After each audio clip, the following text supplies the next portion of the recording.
क्या होता है जब किसी कहानी का हीरो असल में हीरो बनना ही नहीं चाहता। आज हम एक ऐसे ही अनचाहे लॉर्ड की कहानी में गोता लगाने वाले हैं और देखेंगे कि कैसे पहले ही पन्ने पर एक जबरदस्त किरदार और उसका संघर्ष हमारे सामने रख दिया जाता है। कहानी की शुरुआत होती है इस एक दमदार लाइन से, और ये लाइन हमें सीधे मिलवाती है हमारे हीरो लूसियन वेलवुड से, जिसका सबसे बड़ा मकसद है कोई मकसद ही न होना। जी हां, यही उसकी पहचान है। तो लूसियन का जो आलस है ना, वो कोई कमी नहीं है, नहीं, बल्कि ये तो उसकी पूरी की पूरी फिलॉसफी है, जीने का एक तरीका, कुछ न करने की एक सोची समझी कला। मतलब उसकी जिंदगी का सीधा साधा फलसफा था, भाई बस उतना करो जितने से काम चल जाए, कोई एक्स्ट्रा मेहनत नहीं। उसकी सबसे बड़ी ख्वाहिश थी एक शांत आरामदायक जिंदगी जहां ढेर सारी चाय और अच्छी अच्छी पेस्ट्रीज हों। जरा कल्पना कीजिए, एक तरफ है पूरी दुनिया जो ताकत, शोहरत और न जाने किन किन चीजों के पीछे भाग रही है, और दूसरी तरफ है हमारा लूसियन जिसकी ख्वाहिशें कितनी सिंपल हैं, और बस यही बात उसे सबसे अलग, सबसे दिलचस्प बनाती है। लेकिन जैसा कि अच्छी कहानियों में होता है, लूसियन की ये शांति भरी जिंदगी ज्यादा दिन टिकने वाली नहीं थी, क्योंकि उसकी जिंदगी में एक ऐसा तूफान आने वाला था जो सब कुछ पलट कर रख देने वाला था। और वो तूफान आता है एक सरकारी दूत की शक्ल में, जो एक ऐसी खबर लेकर आता है जिसे सुनकर लूसियन के पैरों तले जमीन खिसक जाती है। यहीं से उसके असली संघर्ष की शुरुआत होती है। और लूसियन के मुंह से बस यही निकलता है, डस्क्वॉच? अरे, साम्राज्य के उस कोने में वो वीरान सी जमीन। मतलब उसे यकीन ही नहीं हो रहा है, उसे लग रहा है कि ये कोई बहुत ही भद्दा मजाक चल रहा है।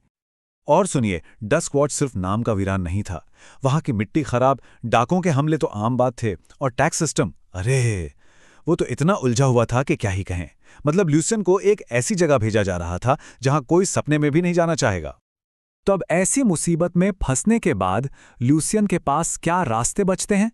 ये एक ऐसा सवाल था जहां हर जवाब गलत लग रहा था। देखिए, उसके पास मोटे तौर पर सिर्फ दो ही रास्ते थे।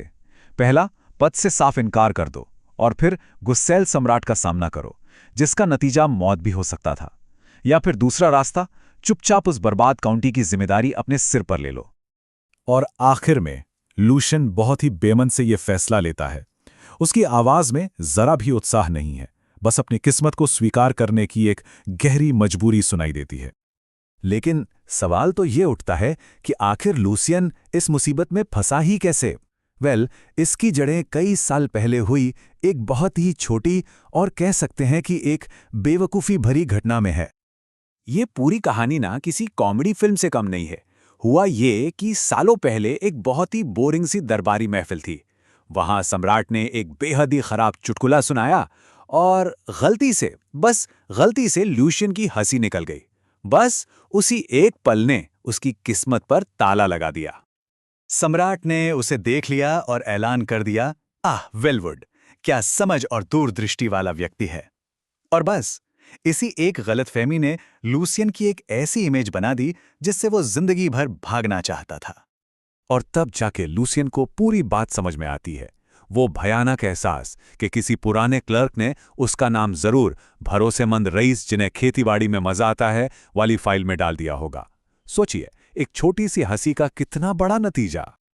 और अब कहानी अपने सबसे मजेदार, सबसे विडंबना भरे मोड़ पर पहुंचती है। ये उस मजबूर हीरो के भविष्य की ओर एक इशारा है। क्योंकि लूसियन को इस बात का जरा भी अंदाजा नहीं था कि जिम्मेदारी से बचने के लिए वो जो आधे अधूरे जुगाड़ लगाने वाला था, वही उसे डस्क्वॉच का अब तक का सबसे महान, सबसे लेजेंडरी शासक बनाने वाले थे। तो आखिर में ये कहानी एक बहुत ही दिलचस्प सवाल छोड़ जाती है। क्या कभी-कभी सबसे कम मेहनत का रास्ता ही हमें सबसे बड़े नतीजों तक पहुंचा सकता है? इस बारे में सोचिएगा जरूर।